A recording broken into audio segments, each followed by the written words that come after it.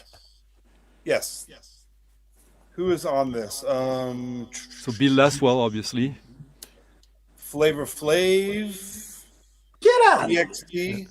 So you know DXT. Yeah. I worked with him at a drum and bass record label. He is DST, who recorded Rocket with Herbie Hancock. Oh, get He was out. the DJ from that, and he told me why he changed his name, but I honestly forgot why. But let's see. Cool Keith is on here. Eddie Def.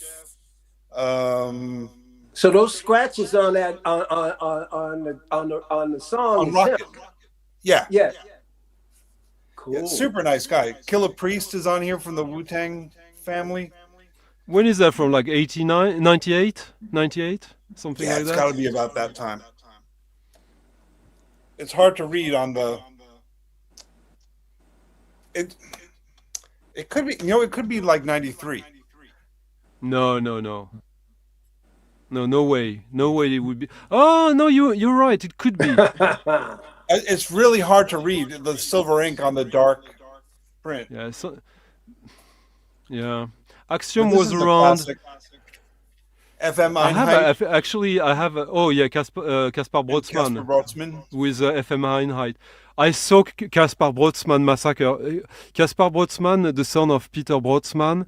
I knew about Kaspar Brotzmann long before I knew about his dad. Weirdly enough, I saw Kaspar Brotzmann in a tiny venue where only 12 people could fit in Good Paris in '93 or something like that, and that was. Oh, I guess goosebumps just thinking about it. It was one of the wildest things I've ever seen. If people think that swans are like dark, that was Yeah. wow. Yeah, I saw him before I saw his father who I've seen many more times, but yeah, he played at CBGB's and it was loud. Yeah. It was Massacre, the Casper Brosnan Massacre. It was really loud. This is a super rare CD on Nux Organization. This is Shellac Live in Japan, and it only came out in Japan. They deliberately didn't release it in the States.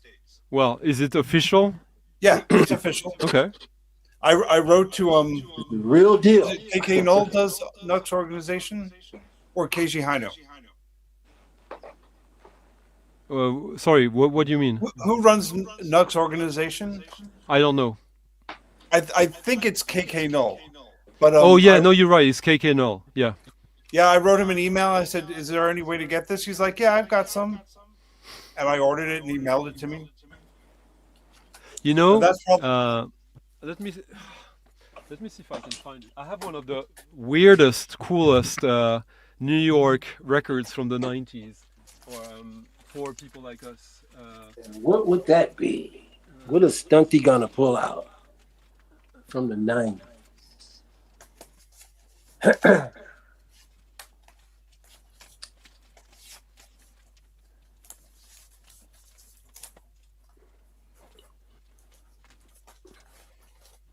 The mystery unfolds.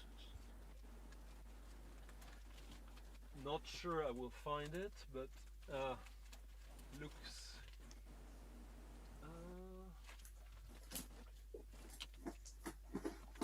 No, I'm out of luck, I think. So while you're looking, here's an Alan Silva CD that he hand did the covers. Pretty cool. Yeah. Still in the wrap, huh? No, it's a resaleable. Yeah. Oh, okay. Alan Silva, is he still alive? Alan Silva, no, he passed away. I saw him a few times in Paris, or in the suburbs. I mean, he lived in Paris for a long time, right. I think. And I saw him play, not just direct, but play with all the greats of the French free jazz, François Tusk, Bernard Vité, all of these. François Tusk is still alive, but he's not in good shape. But since Portal died, I think Tusk is probably the last one. But no, the record I was looking for is. Are you guys familiar with the name of John Everall? No. John Everall released music under the name Tactile, and he had a label called Centrax Corporation, which I think was based in New York. He was an associate of Coil, and in 96, 7 or 8, 98, I think he released a 12-inch of his own music remixed by Coil and the Pansonic guys. And the label for that record was Raucous. Raucous? Yeah. The hip-hop label? Yeah. It's one of the very first releases on Raucous. And it has a Coil remix. And the reason for that is that they shared the same office. And they basically worked distribution together. And in the beginning, they didn't really know what they were doing. But so, literally one of the earliest Raucous releases with the logo, the exact same logo, features Coil and Pansonic. That's crazy. Yeah. Raucous was huge when that label hit for like 2 years. I mean, some really major people came off there, like Mos Def, and the Black Star record was on there. That stuff was huge. Early Eminem. On the Lyricist Lounge. Oh yeah, but it was Company Flow's label. Yeah, Company Flow. Yeah. But the bands. And then it became Def Jux, which was Company Flow, which was Cannibal Ox, Aesop Rock, and all these things. Did you say Def Jux? No, Def Jux. Oh, The definitely. label. Diff Jazz is you're talking about the band on 480 Yeah, doing yeah, yeah. That's what I said. He said, yeah. No, this is Definitive Jux. Yeah. yeah. It was started by LP from Company Flow. And yeah, in the early 2000, like in 2000, I think it started in 2002, Def Jux, and for a few years it was like the most exciting big indie hip hop label in the world. Oh yeah, it was that was a good time for hip hop. Yeah, For me, that's really kind of the end era of hip hop. That's about the time I started tuning out. Yeah, to be honest with you, I picked through hip hop. It's not even close to my favorite genre of music, but there's some great stuff that I pull from it. But I mean, I've got hip hop in my collection, but by far less than just about anything other than country. Because I don't have much country, or at least not modern country. I think modern country might as well just be pop. So yeah, that's why as far as the hip hop, and I got some, I think collectibles even. Hip hop. I got real early hip hop, locker dancers, and all that stuff. But I've never been a real big fan of the genre as a whole. But I do like when it stems off and it becomes a part of other genres. You know, when they put a hip hop element into another genre, I kind of like it more. But the straight, I'm here or there with it. there was two times in my life when I was going on a weekly basis to the hip hop record shops, and first time was probably around between 94 and 96, and then again between 2000 and 2004. And ever since that, hip hop has been from distance. Yeah, But I was going on a weekly basis and buying hip hop every week then. you're going hard. Yeah. I mean, growing up with it from the earliest times, they played Rapper's Delight on the radio. So from that time on, it started out as kind of like a freak show, but as it became more popular, It's stuck. it was always there. Yeah, And it's so for stuck. me, the stuff I love is the early stuff, the kind of more goofy stuff, because it has such a place in my heart. Like I could listen to the Fat Boys all day long. Yes, It makes me laugh. and most of the stuff that I can pick from are usually the earlier stuff. The more modern it gets, the less I like it. Like Yeah. for my favorite hip hop is probably like 82, 86. Thank you. And Yeah, that kind of stuff. Yeah. but like to this day I still enjoy it as genuinely and naively as the first day. The I think it's the second Houdini album or the first one. No, the one they recorded in Germany with at Coney Plank Studio. Was that the House of Rock? Is the one that got Haunted House, Nasty Lady. Yeah. Oh, well, I- I didn't I- know that was at Connie Planks.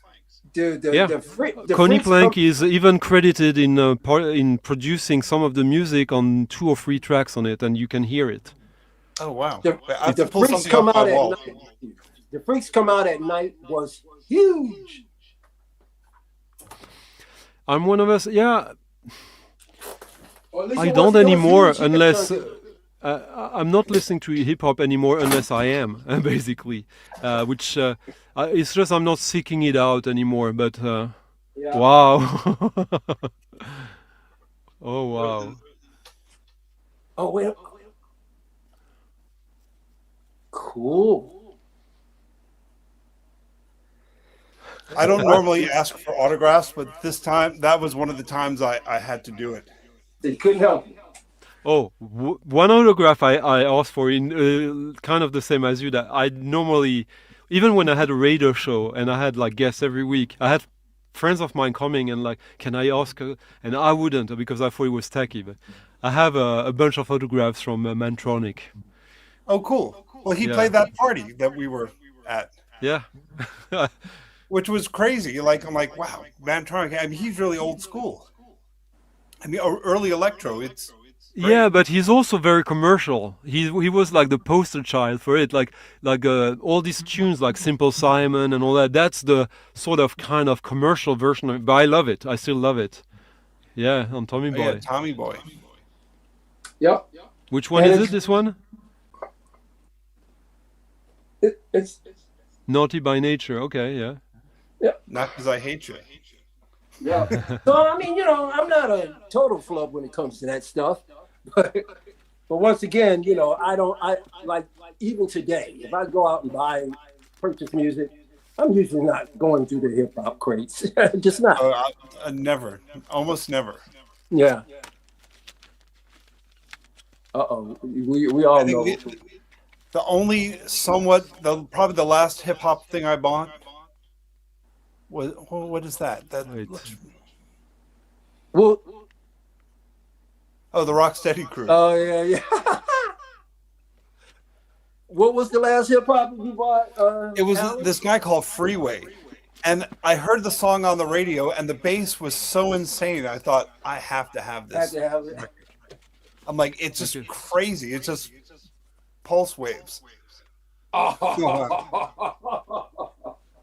Pure electro. That's pretty cool. But stuff like that was still cool. Yeah, Sleeping Bag Records. I see, but yeah, I still love like. Oh, look, this is gonna surprise. Yeah, I love this one, but this is completely different. Get it. Yeah, going from Herman Nietzsche to Janet Jackson. But no, I often say that like in music, two of my three biggest inspirations as a producer are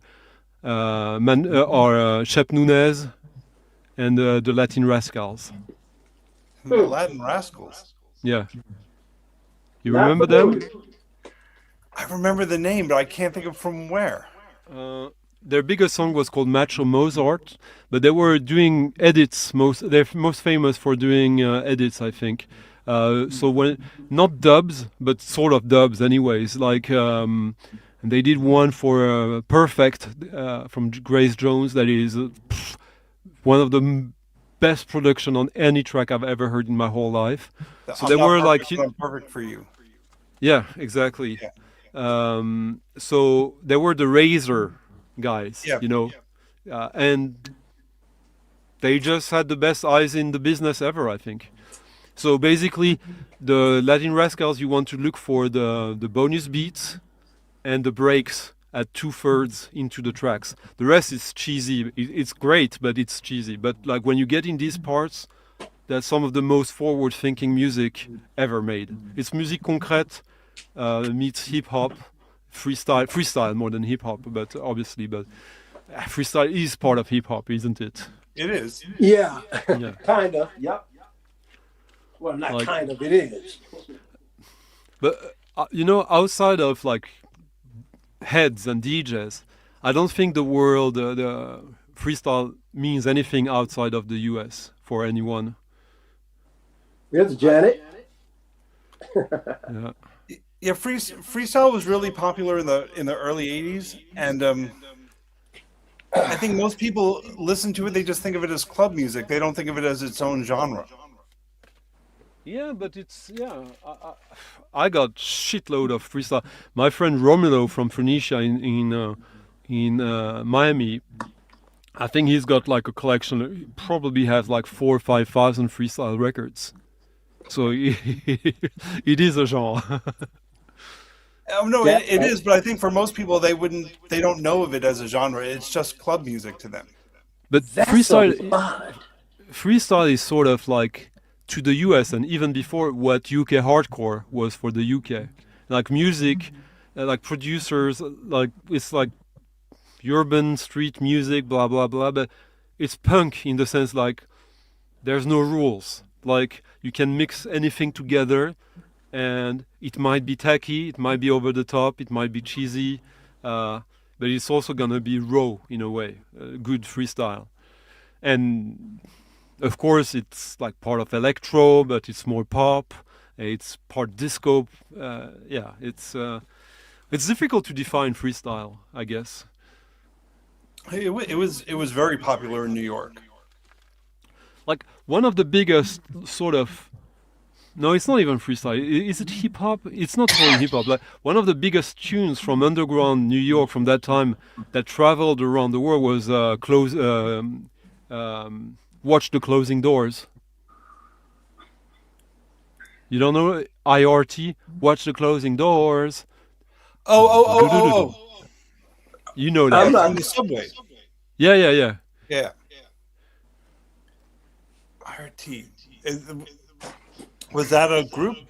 Yeah, it was. I'm not sure the name was IRT, but the tune was "Watch the Closing Doors." There's the females, the woman singing the chorus, and then it's sort of a rapper who's not like super skilled, but it's a good production, and it's totally like this case of it's like to hip hop and electro what early Chicago house is to house. Like we did a singer who's got a sister.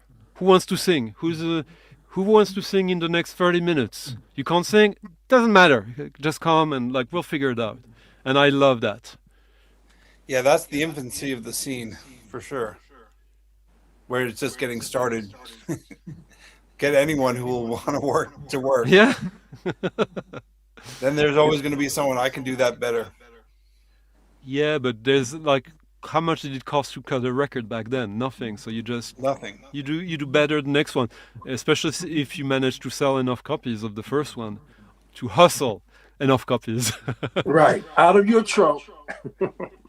Well, the funny thing, at that time, there were a lot of small recording studios, and a lot of them soon after that went out of business because so many people were able to record at home, with Pro Tools and doing their MIDI, and the studios became really unnecessary at that point.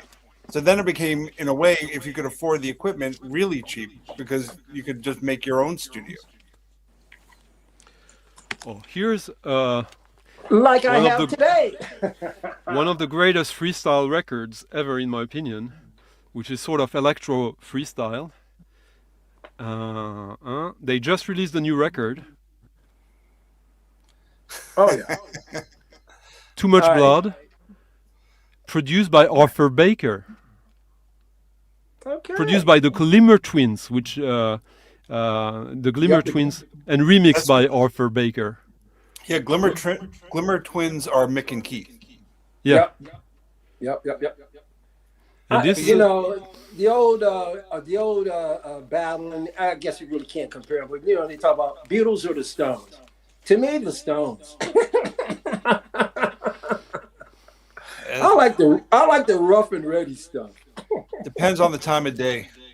like, Yeah. don't tell me that they're not yeah. trying to sell records here. I remember Mantronics. This is marketing, yeah. But it's still on Sleeping Bag Records, founded by I don't know who owns Sleeping. Is it Arthur Baker? no the founding one of the two founding members of the founding fathers of Sleeping Bag is a guy who's famous for playing the cello. No. It's Arthur Russell. Yeah, Arthur Russell. Okay. Arthur I didn't Russell know is he owned behind. Sleeping Bag. Who is it? And here's the Grace Jones record I was telling you, the Perfect with the With the bonus No. beats. Did, the Latin did, Rascal edits, and the other side has a Larry Levin remix, so it's it's pretty good. was My was God. that was that one of the songs originally produced with one of the Trevor Horn, Grace Jones works, or which one do you know? No, that's before. No. Was it before? That was Slave that's- to the Rhythm was with Trevor Yeah. Horn. Yeah, that's why I was. But was that the only album he did with him? Yeah. Okay. I Yeah. don't know. I mean, I have that album, but I thought he had done. I wasn't sure if that was something from that album. And here I have all my Bronsky Beat records. Bronsky beat. Hit that perfect beat. Yeah. He that perfect beat, that one, like 140 plus BPM. Like that's Oh man. yeah. Way back when a buddy of mine went to No, U of M, but and that music has aged well. I will say to some part. I mean, we listened to that a lot. My buddy lived on campus at the University of Michigan. He had a dorm. I would drive to Detroit there and hang out with him on the weekends. We would hit the clubs, and a lot of that Bronski beat was out at the time. So my that best club experience ever as a DJ. We were doing a sort of home party, like basically in Paris, right in the north of Paris. A friend of us, his big brother, was leaving his flat the next day, so he told us, "You can do a party here tonight." And it was a big loft at the top of a building, not a high building, but basically we managed to get like 300-400 people in there. And it was me and my buddy who runs a shop now in Paris, Dishonor, and we were back to back all night. And some proper DJs like stars came and they wanted to mix a little, but we were the only one who could do vinyl. The other, they were shit. They were like stars who play digital. So it was really us. And at one point, I mean, like, people just kept coming because word of mouth. There's a great party going on tonight, and we're basically playing disco, acid house, and post punk. That was it for the most part, and 80s hits. And at one point, someone tells us there's a problem outside, and we see from the window, from the bay window. The cops are outside in a car like 50 meters away and trying to get in. So we turn all the lights off. We tell everyone, be silent. We shut the music. Right. And just we wait till they're gone. And where they're gone, I tell my buddy, don't put the lights on yet. And I put Small Town Boy, the long version with the piano intro.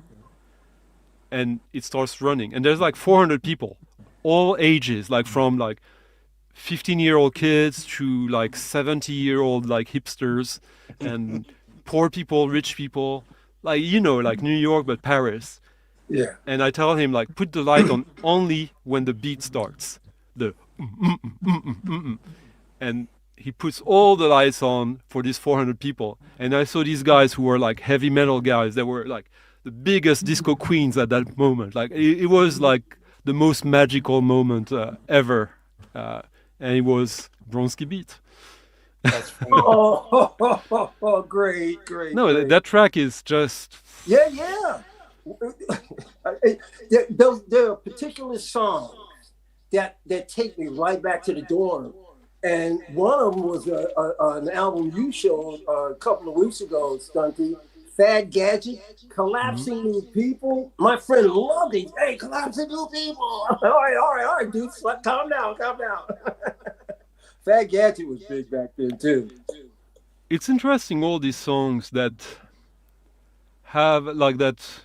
Maybe at the time they were somewhat underground, but they were so popular, so effective that they managed to reach wider audience through the clubs or through the radio, maybe. Dude, the college radios were so important. No, but I'm talking about all around the world.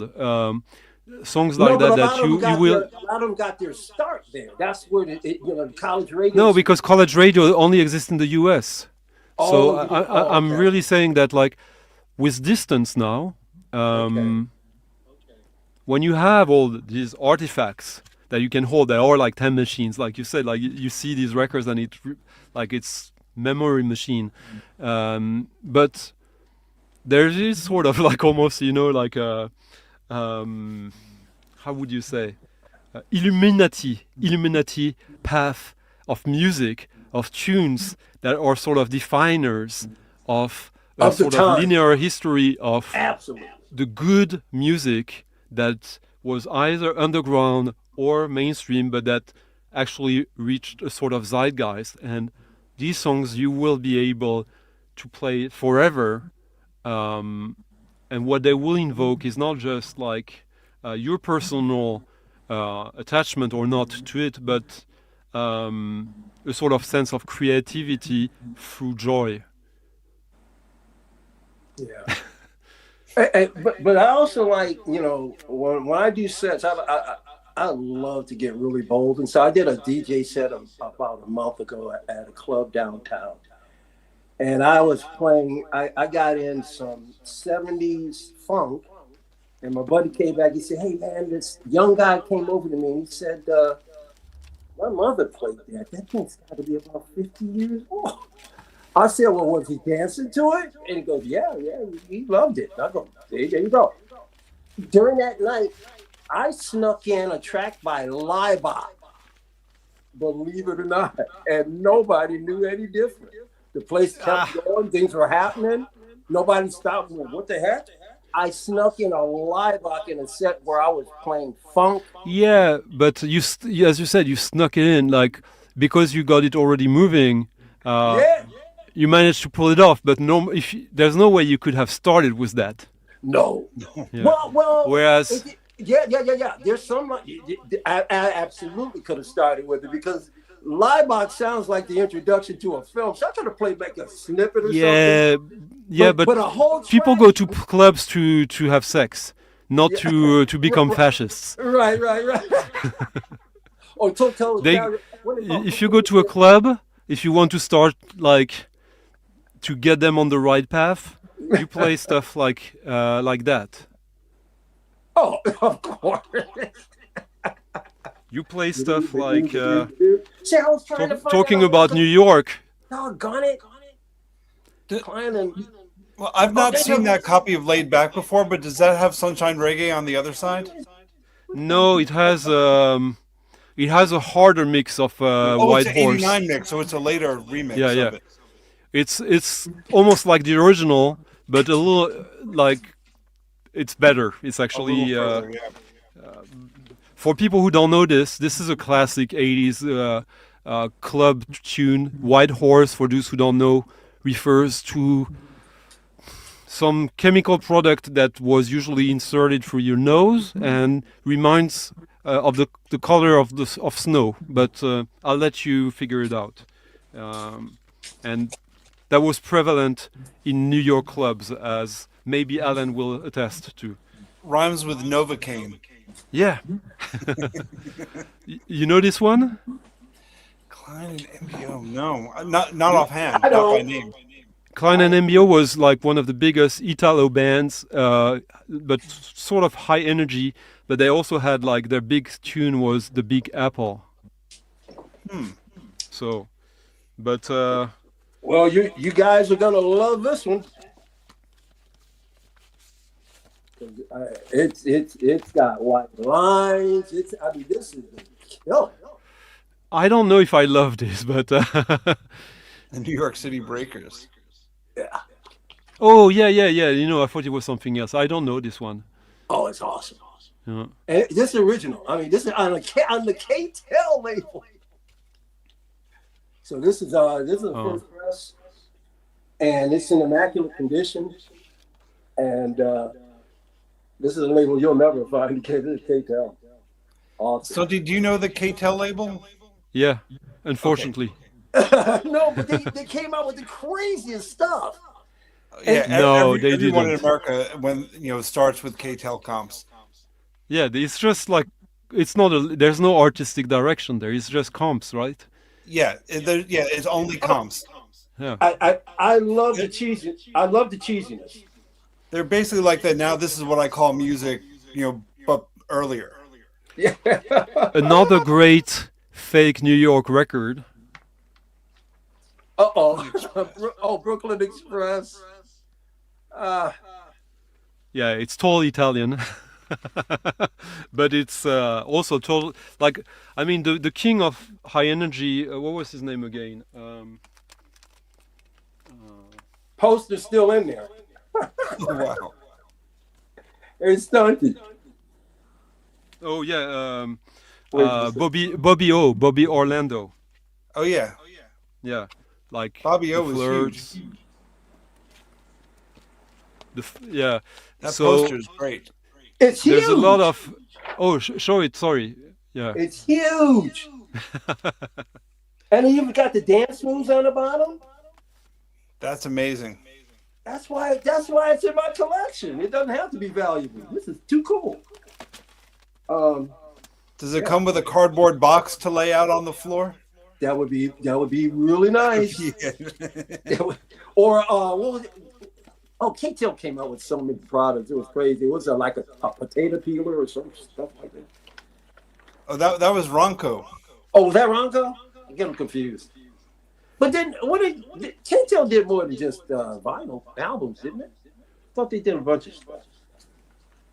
I'm not sure. As far as I know, they only did records. Ronco did records and products.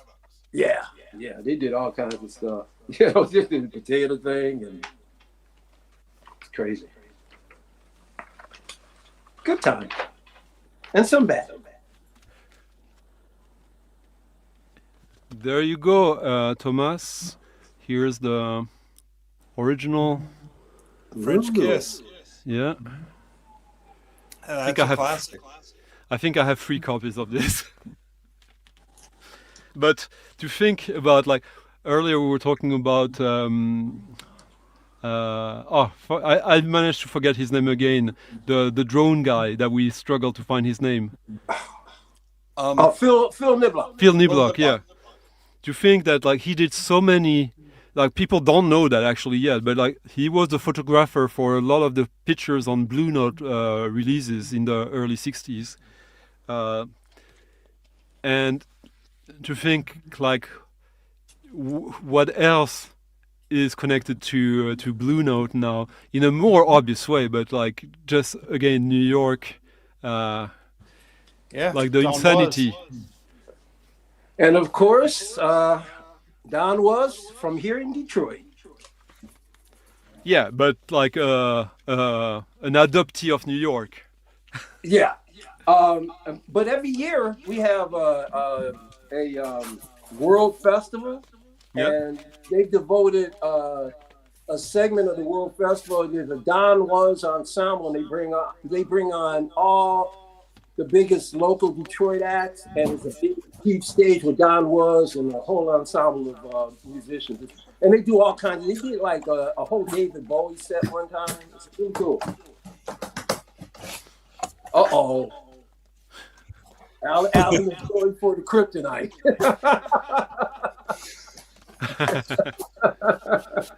Well, he said, "I'll bring you down. I got my kryptonite." No, I can't bring you down, but I can show you something. Okay, lift me up. Oh, Another Cherry. Oh my goodness, she was so fine. Wait. And it's all no. Is it signed or is it on the cover? No, that's just the cover. Because if it was signed to you, well, she took her time to do a crazy ass good. Buffalo Gals, of course. Yeah. Around the outside. This was European, but it was popular in America for a minute. Well, it was popular in the dorms because that was another. We were really into that. He's dead now, but she's still like one of the most beloved figures of French pop from the 80s and beyond. She started as a porn actress, and that single that you just showed was part of an album recorded at Coney Plank Studio as well. Really? Yeah. And I think a buddy of mine might still have. Wait, go back, Alan. Was it Vicious Pink I saw? There, yeah. No, that's Vicious Pink, I think. Vicious Pink is the awesome. white cover. Yeah, this one. No, it's Naked Eyes. No. Oh, shit. There, I think there's a Vicious Pink 45 in here. That Naked Eyes album, I think, is one of the greatest electronic albums ever made. I've played it a zillion times. I love Naked Eyes. And Visage. That was a great one. I've got a ton of them here. See, now you're getting to that. Ultravox, huge fan. Keep it coming, Alan. Come on, man. But no, I'm looking for it. I thought I had a 45 of French Kiss.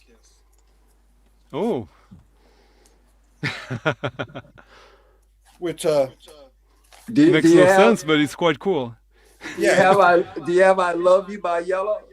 That's a killer. Yeah, of course, on LP, sure. That's such a killer cut, man. Another record that is like beloved by DJs who play 80s stuff that actually is timeless, that most people, you have to be a DJ to know that. It's this one. Oh, Alan Parsons. Oh, Alan Parsons. Because it's got this what was the tune on it? There's one tune on this that is like a proto house tune. Yeah, That's a funny record. Yeah. Oh. oh, yeah. First appearance of Seal. Yeah, it's kind of shit, but it's also good. it's shitty good. Where's the stupid French Kiss 45? Don't go past Welcome to the Pleasure Dome. Oh, there it is.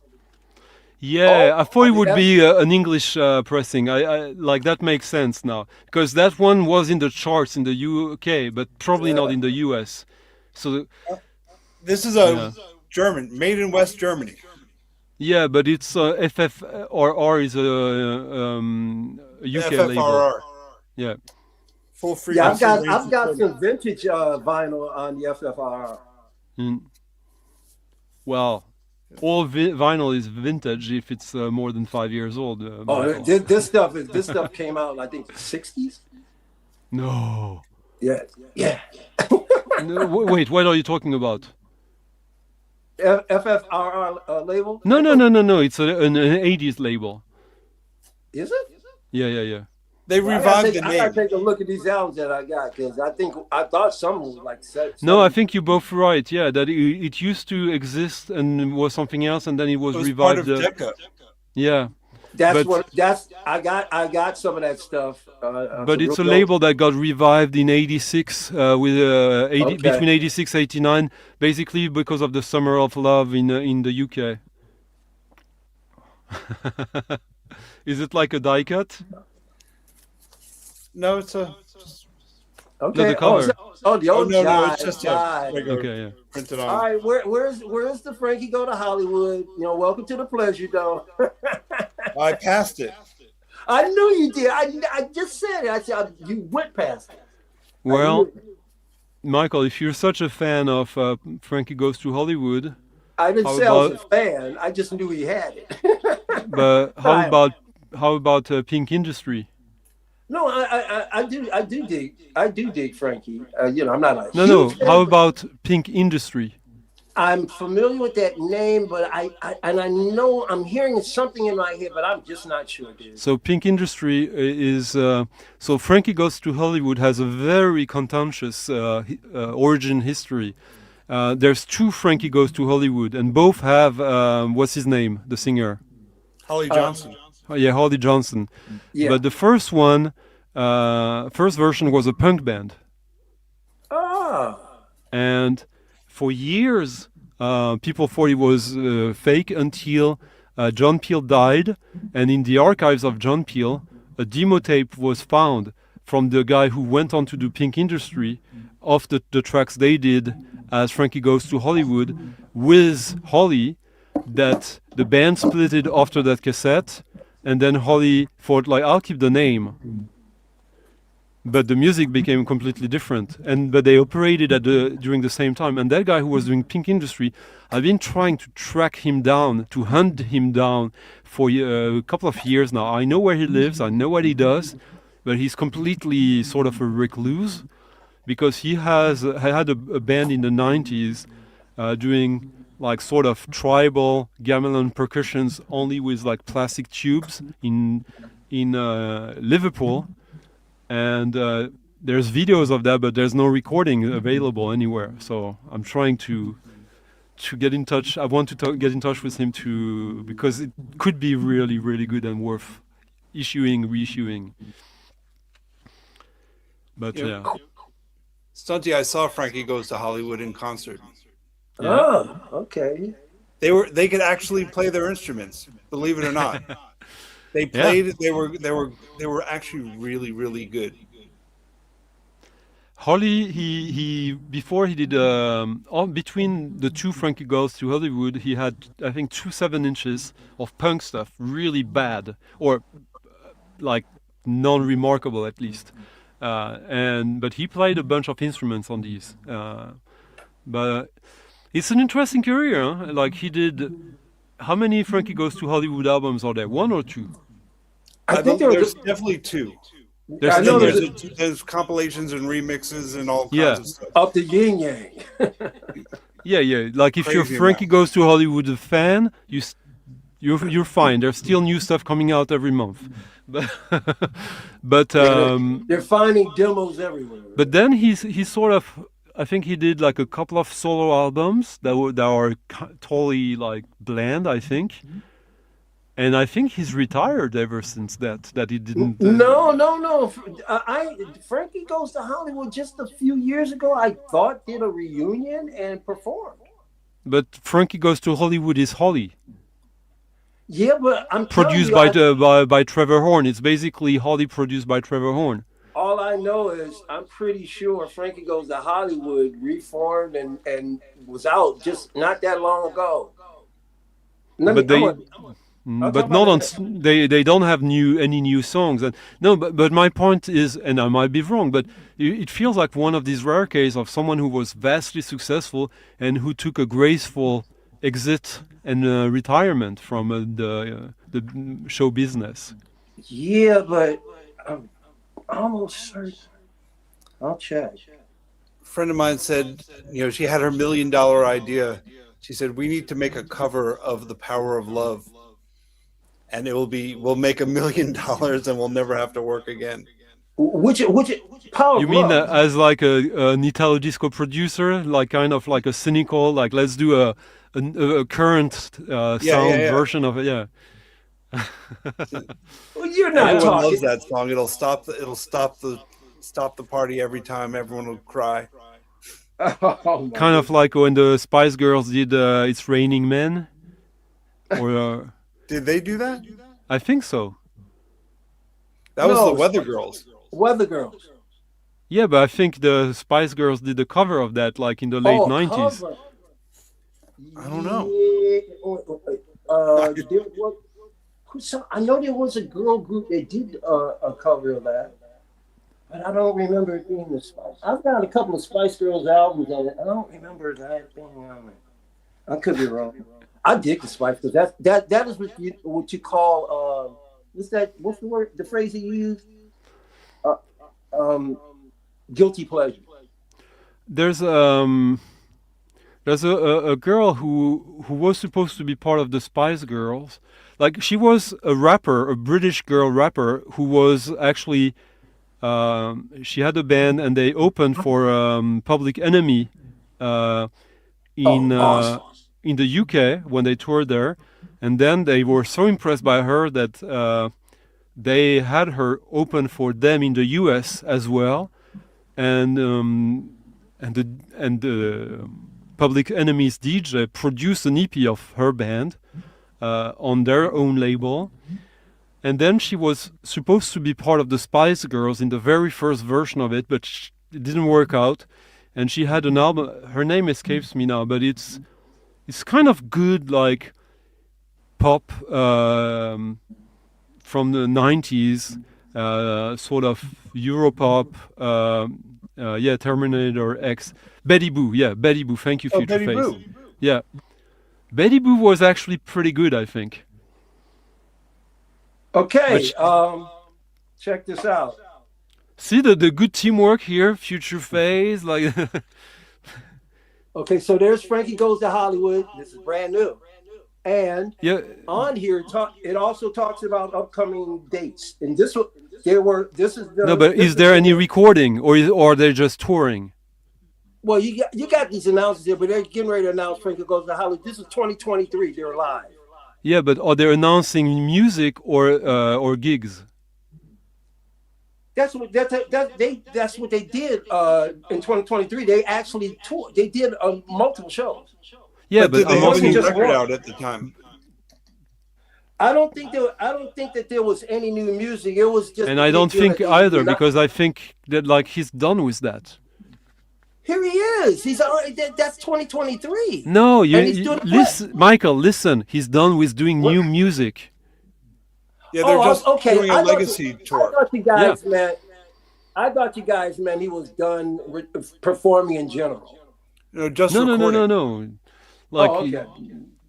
there will always be enough people who will like make you believe that like you can earn money and that it's worth getting out of your golden retirement. But yeah, man, No, I knew that this wasn't anything about a new release when I heard about it in 2023. Future Face, thank you, because like I would never have remembered the name Betty Boo. I remembered all the details about it, but yeah, it's. Yeah, I know Frankie. Like you said, I hadn't heard anything in 30 years or whatever, or 40 years. They were part of. So the first version of Frankie Goes to Hollywood was part of a label from Liverpool called Zulu Records. That that was, I think, co-run by one of the two guys from KLF. No kidding. Yeah, and it's funny because it was a little scene, and these guys were part of a punk band called Big in Japan. And Big in Japan had Budgie from Susie and the Banshees, had Holly from Frankie Goes to Hollywood, had Jimmy Cauty from KLF, and other people from that scene in 1979 already. That's so crazy. That's dope. That's a dope lineup. I didn't mean to be combative. I just thought. No, it's fine. I knew that he hadn't come out with new music. I thought you guys would say, well, he hasn't performed or anything. So that's where the confusion came in. But speaking of Budgie, I saw when Susie and Budgie went off on their own and did the Creatures. I checked out that show, that tour. That was pretty cool, man, because. Well, they did more than one show, since they have 3 albums that are pretty good. I think they even have a 4th one.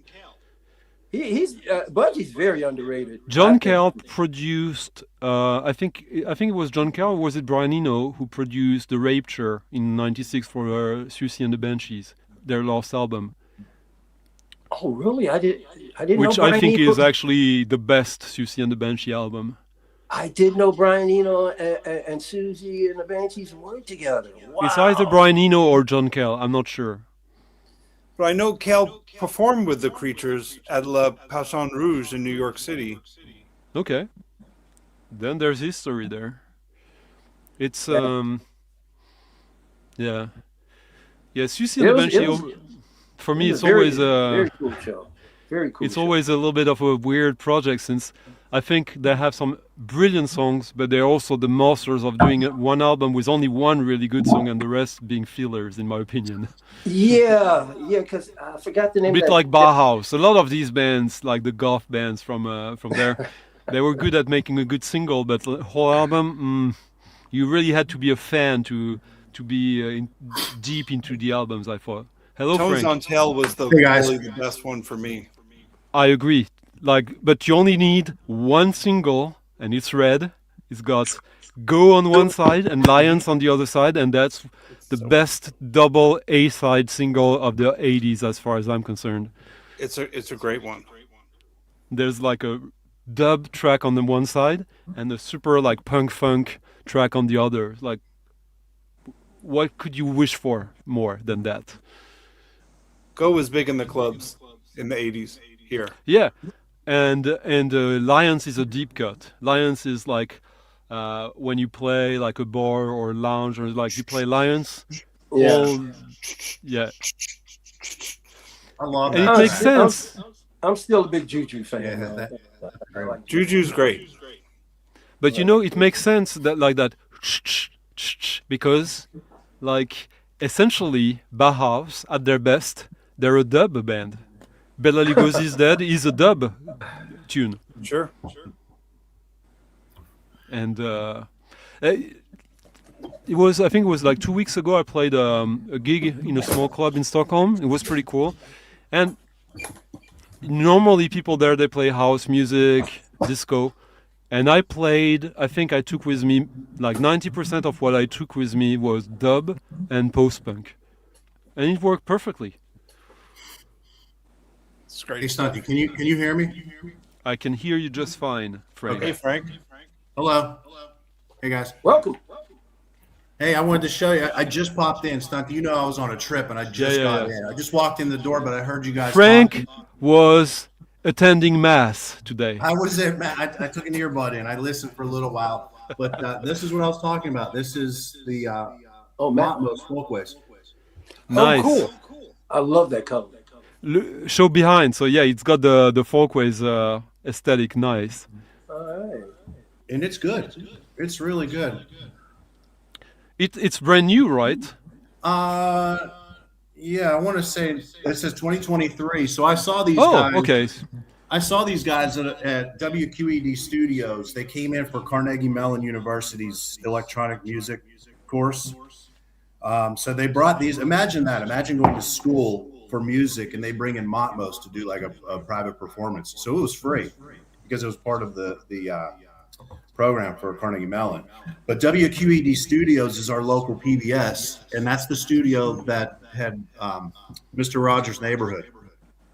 Oh. So the concert was set up in the studio where they used to have like all of the setup for the Neighborhood of Make Believe. Wow. Yeah, so I talked to those guys, and I can't remember their names, but one of them told me that they were putting that out and told me the whole story about how it happened. But the thing is, I remember that like something like 10, 15 years ago, Folkways started sort of a reissue program, and they reissued a bunch of their old classics. But I didn't know they put out new stuff, or if I did, I somehow missed this. Like I think I actually missed that one. Yeah, it sounds no idea. vaguely familiar, but like, yeah. Yes, new. And then this too. One of the guys in the chat was in Kroiners. This is part of Generator series. Through and it's sold. This is Ken's Generator series, but this was sold through Tribe Tapes. So this is Kroiners live because he was saying he played there live. So this is 1990. So Kroiners, are you still here? Yeah, this is a cassette. So because he said he played there, he didn't say he had released the tape. Well, there he is with. See, it says Kroiners there on the front. That is YouTube magic, wouldn't you agree? And I've listened to it, and it's excellent. I love it. From Mass to Stunty to JK and to Generation Unlimited, huh? right. All within what, 2 hours? Man, I wish Kroiners is still here, but like, how many cassettes are there in his catalog? You heard that Alan was talking about the shop and all that earlier? Yeah. Oh, yeah. Well, I have this here. Yeah, Frank here, he's a huge cassette guy. So I got a this zillion here of them too, is Frank. just. What's that? I got a zillion cassettes too, Frank. I mean, it's just one of the many things. But these are all Sound of Pig. And when you say Sound of Pig, are you talking about a band or actual field recordings of pigs? What do you mean by Sound of Pig? Okay, so Sound of Pig was a record or a cassette label during the heyday of the cassette culture. I'm not really the best person to go through the historical nature of the label. But the best persons are, you can count them on 2 fingers, and so you're the best we get here. It was the guy who put this together. His name is Al Margolis. And look at Kroiner's avatar. Isn't that a pig head somehow? And okay, so here we go. This is the one I was talking about. Okay. Oh, there's 2 cassettes of his? No, I think I only have one. I don't know how many he put out or how many. But the one you showed with his picture performing. Oh, these are not on Sound of Pig though. This is the Generator series. Generator. Yeah, but I'm saying he has some several cassettes out, Kroiner's then. Yeah. Oh, yeah. So this was on Sound of Pig, but Stunty, this Sound of Pig also released stuff. Like I know David Sound of Pig. Yeah. Dave Prescott. This one is amazing. So when you talk to him, tell him that 2 of my grails are Red Shifts 1 and 2. Wow. I can't find those ones. But then also here's Ken Montgomery on Sound of Pig. Yeah, Ken Montgomery, Ken, I think his big idol is also connected to some band we talked earlier about with Cluster, since he was really obsessed with what's his name? Conrad Schnitzler, yeah. Yeah. So he put out a bunch of stuff here. I'm going to walk with the computer really fast. He Well, even help me brought out. he Help me brought out. Conrad Schnitzler to the U.S. and have him perform in New In York. the shop. Can you see it? Can you see those? Yeah. Yeah. So those Frank, are all Conrad Schnitzler and Ken Montgomery with Conrad Schnitzler. And that's that's Ken Montgomery solo. And then this one is, if you Put your hands a little. Yeah, now that's good. Yeah.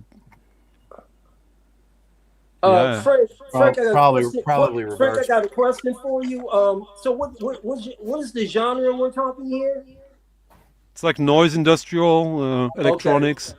Cool. Yeah, I mean it runs a gamut. So like experimental noise, industrial, That's mostly, my wheelhouse. I I've mean, never heard of them. Wow. electroacoustic. Hard to get a hold of these days, I'm sure, right? Or no? Yeah, a lot of them are very hard to get a hold of. Now, I just want to add, when I saw the Arcane Device show in the Generator Records, there was a poster on the wall for Conrad Schnitzler playing there in a few weeks from that time. Yeah, And that would have been was- around 90, 91. Yeah, that was like Ken's homie back then. Yeah. Yeah, they were putting out a lot of stuff together. Yeah, I think the shop ran for 10 years, which is a long time and also very short. Yeah, I mean, Yeah. When you're in it, it probably was long, but when you're outside, 10 years, that's nothing. But I've always heard about the shop described as like the hub in New York or the hub in Northern America for experimental music, the number one. Yeah, It DJ was Armstrong. You very did small. see a Phil Collins in there. DJ Armstrong, good eye.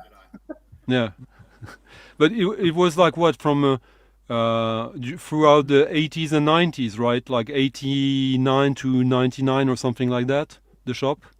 I believe so. But it was, I believe it was on the corner.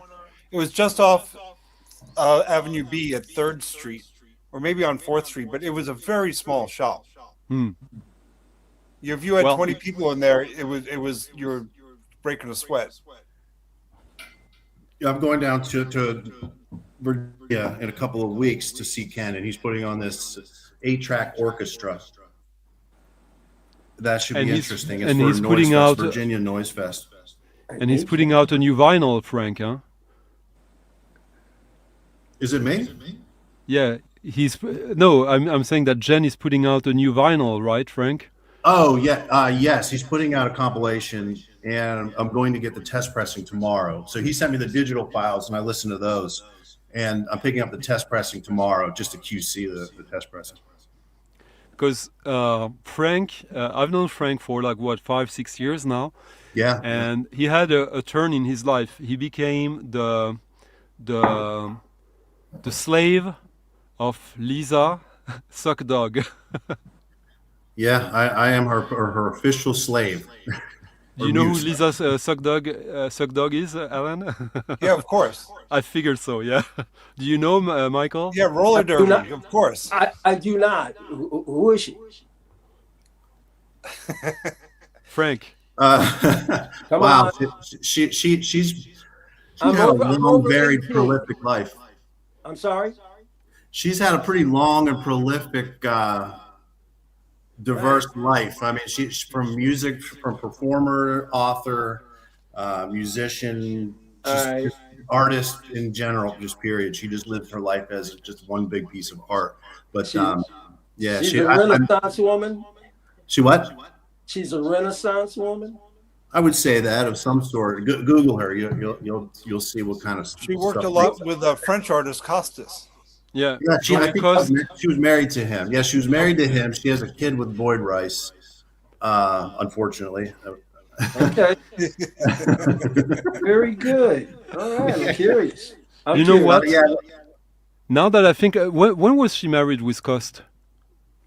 late 80s, 1990. 90. You know what? I think I saw her live with Jean-Louis Coste at a Oh, you gig. must have. So there's a venue on the outskirts of Paris called Les Instants Chavirés, the overthrown moments. It's like a very small venue. Like normally you could fit maybe like 60 people in it at best.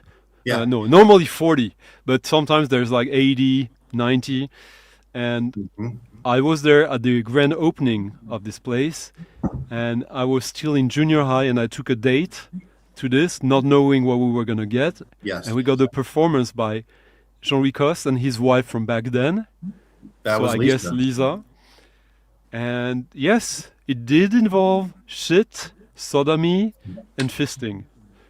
Okay. So you told me a whole lot right there. The show I saw was much more tame than that. Well, I'll just tell you a story of how this came about. So when I was a kid, I was 14 years old. This is 1990. And my two friends asked me if I wanted to go see Lisa Suck Dog. And there was no way that my parents were allowing me to do that at 14. I mean, I think that probably mainly because I would have to be out past 11 or whatever. But you could have hidden the name of the performer, couldn't you? Because I assume that wouldn't have helped. That wouldn't have helped if I told them exactly what was going down, but I didn't even know. I wasn't allowed to go. Whatever they were doing, I wasn't allowed to go. So then they came back and they were like, dude, you missed the most insane shit we've ever seen in our entire lives. Well, we were only 14, but still. It's very well still maybe the most insane shit they saw, these dudes, probably, right? Yeah, probably. And then I'm assuming shit literally. Oh yeah. Yeah, I think I want to say she dated Gigi Allen or at least was really good friends with him. That was the next name I was going to come up with. I said, because this is very Gigi Allen-esque. I mean, yeah, I don't know to what extent, but I think she helped launch the career of him. They were from the same area. In that line of questioning, the next name I would have mentioned would have been AGK then. Sorry. Go on. Well, she didn't exactly do any pooping on stage, but one of the craziest shows I saw Wendy Williams in the Plasmatics, and she came out. She took a chainsaw to a TV set. She also had a flamethrower, sledgehammer. It was incredible. They had a car. She was banging it. It was incredible. Yeah, I mean, she came more from a punk world, but then eventually, but Lisa came from more of like an avant-garde experimental. Oh yeah. I mean, the kind of stuff you described. And so I'll just say, so here's how this went down. So I didn't get to see that show, but I never forgot about that episode where like I couldn't go to this thing, and I heard that it was great. So a couple of years ago, maybe a year and a half ago, I just brought her name up. It just had to do with something like somebody was trying to explain bizarre performances, and I had just mentioned it, like, oh, well, what is it, like Lisa Suck Dog or something? And then I decided to Google her because I had no idea what she had done for the past 40 years, and found out that she moved to Pittsburgh, which is where I live. And so I thought, oh shit, I'm gonna go see. Like, she's here. I'll run into her somehow. So she was doing this thing at the local library with one of her latest books, or just there, like doing something. And I went up to talk to her and tell her my story. And afterwards, she ran out of the back door. I was in the front waiting for her, and she ran out the back door because she thought I was a narc, like I was gonna bust her for selling books or something, right? So her and her friend, they left out the back door. And then I texted her when I got back through Facebook, and I said, I was waiting for you. Like, where were you? And she said, oh, I'm sorry, I ran out the back door. I thought you were there to bust us. So she said, how about this? I have to go to the airport. Why don't you come over? I'll make you lunch, and then you could take me to the airport, and then we could talk. You could tell me your story and everything. And so That's how it happened. So I went over, she made me some shrimp stir fry, took her to the airport. We've been like really good friends ever since. And so now every time she leaves town to do some kind of performance or whatnot, she just takes me along, and I either participate or I'm just there to like kind of hang out and be like the sidekick or whatever. Do you get on stage and perform too? Well, I have. I mean, she's had me do like reenactments of some of the stuff from her roller derby magazine.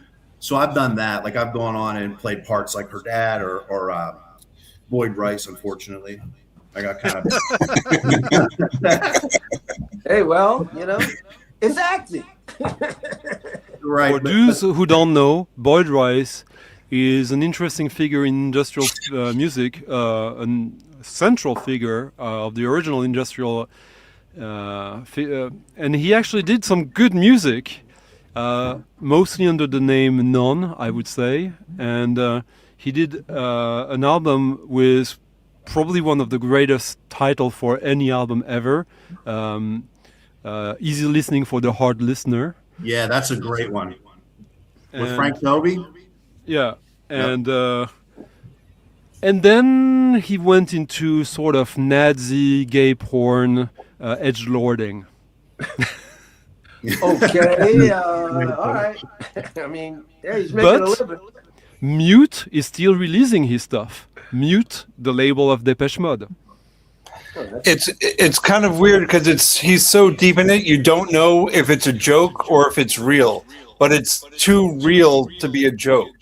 I mean, there are people, and I fortunately don't count me in that number, but Jose is one of them, who can attest that it is real. They've seen the movies. Mm-hmm. They've seen the gay porn movies. Huh. And apparently it's very sad.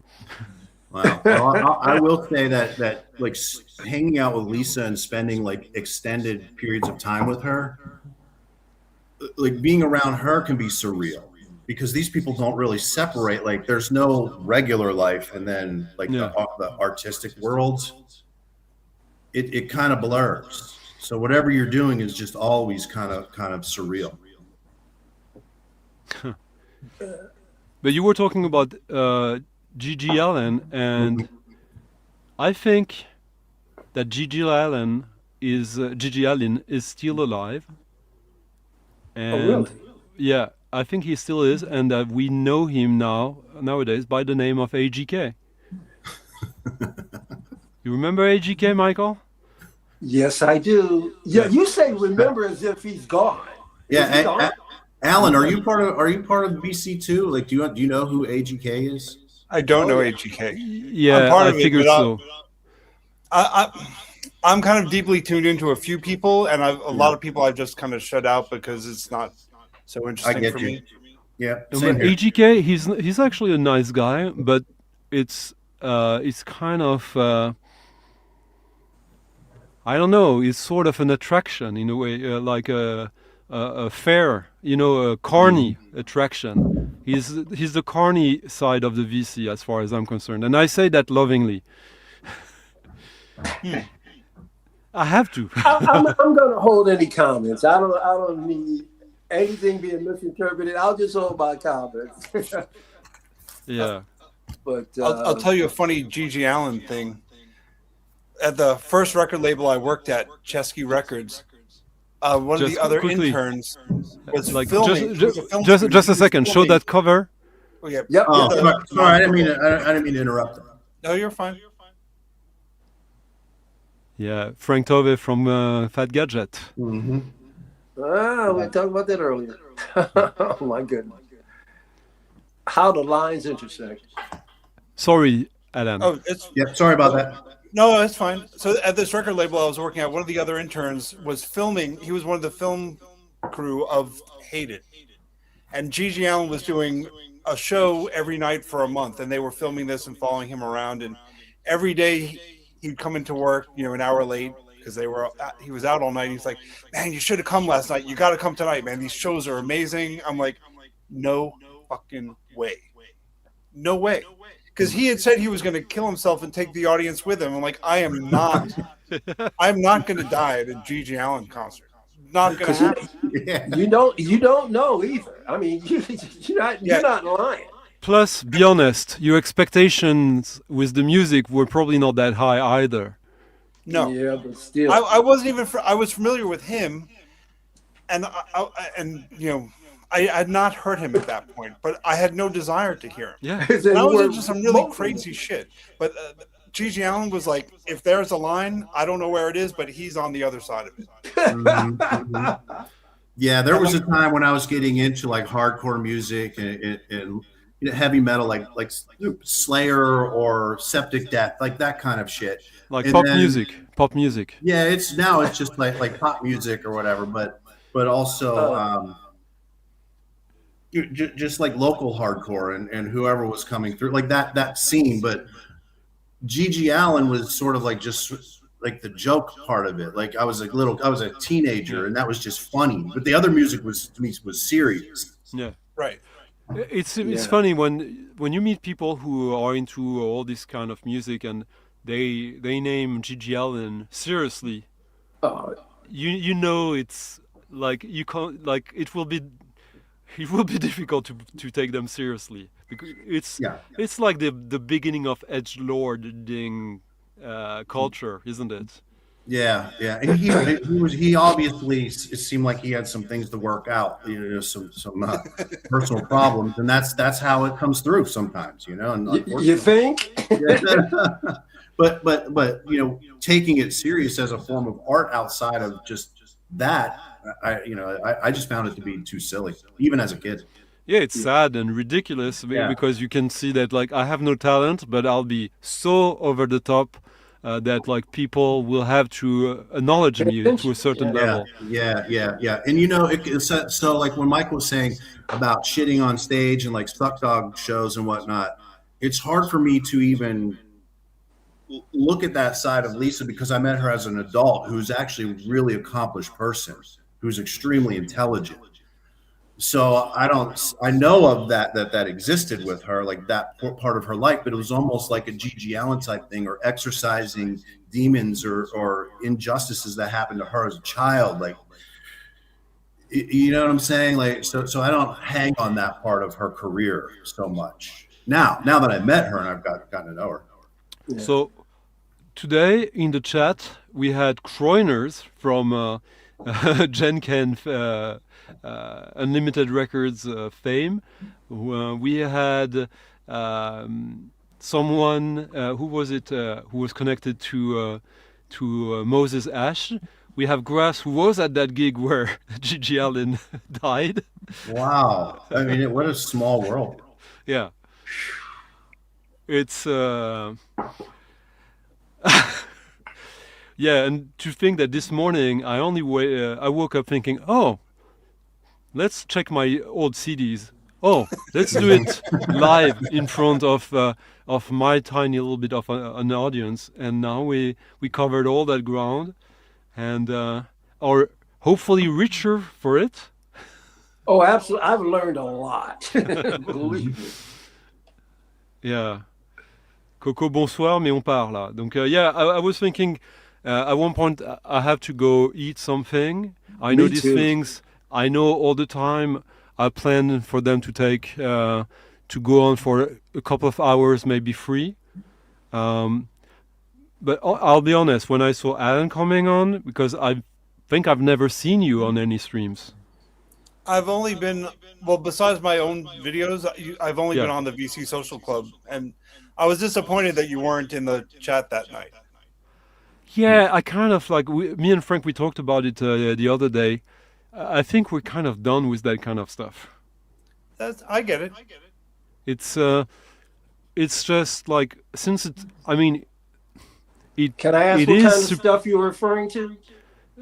Like these VC streams about like these regulars, like social VC streams that end up, at first it's kind of a bit funny that they talk about the most silly topics, like Record Store Day, I got you. and all that. But then the problem is that they keep doing it. And it never stops. It's sort of like a private hell. Yeah. And Yeah. And Well, 'cause and these if you companies don't keep want to putting stern, I stuff just out. don't want There's to. always something to talk about. Yeah, but the thing is, I don't want to end up hating these people. No, I like the people that are on the streams and conduct the streams. I really like. I've met most of them, have really good friendships Yeah. with. But yeah, I think Stunty and I were talking. I think there's still room for a different type of stream. Oh, Yeah, definitely. like the one we had today, and me and Frank. Frank is we plan of like doing this more regularly, and Frank is going to help me with that. And when we can talk openly about music, records, and stories, and connecting the dots without the excuse of like a new Rhino issue of Yeah. Led Zeppelin and talking about stuff that is actually exciting and not like gatekeeping and keeping the VC for people who are in their 50s or close to that and who want their music from their youth to still be relevant, and they want it so desperately. Like, I mean, how often and we just casually mentioned something that I don't even consider something great or ambitious. Mantronics. I love Mantronics, and I think there's a lot to say about it and what it means, the time around it, and how often will we talk about Mantronics? We should talk about it just casually during the discussion and grow our common knowledge and empathy and connecting the dots. And that's why I was so happy to see you and hear you, Alan, because I knew all your Yeah. Folkways records won't come up very often on other streams. Yeah. No, and folkways is really important, and I think if you're, I mean, I guess the times have changed now, but for people like us who dug through a lot of junk, you always came across folkways records, and they were really always interesting things. They were always cheap. You know, you're not always the design. Amazing. They had this guy Ronald Klein who did most of the design for like 30 years. They look like soul bass titles for Hitchcock and Otto Preminger. Like, it's an exercise of minimalism in the best possible way. They were gateway records for a lot of people to learn about music that they would never have had access to. Yeah, I agree. Stunty, you're at 5 hours and 20 minutes. Incredible. Yeah, well, jeez. I've done well, worse. On that note, I'm going to get going because Yeah. I just got in and I've been itching to listen to my stereo and some music. So let's do I've got to that go all. back to mowing the lawn. Yeah. Oh, no. I'm on Stunty's team. I'm going to get something to eat. I'm starving. All right. All right, everyone in the chat, thank you for stopping by. Everyone who's watching this not live and making it till the end, thank you. Let me know what you thought about the segment of like me unboxing some old CDs, which is like silly, but like I thought it would be funny. And well, look where it got you. It creates conversations. Yeah. Yeah. Yeah, that's all right, the guys. that's I'll the goal. see you later. I'm out. Yep. All right, Frank. Bye bye everyone. Bye. Good to meet you, both of you. Cheers. Likewise. You too.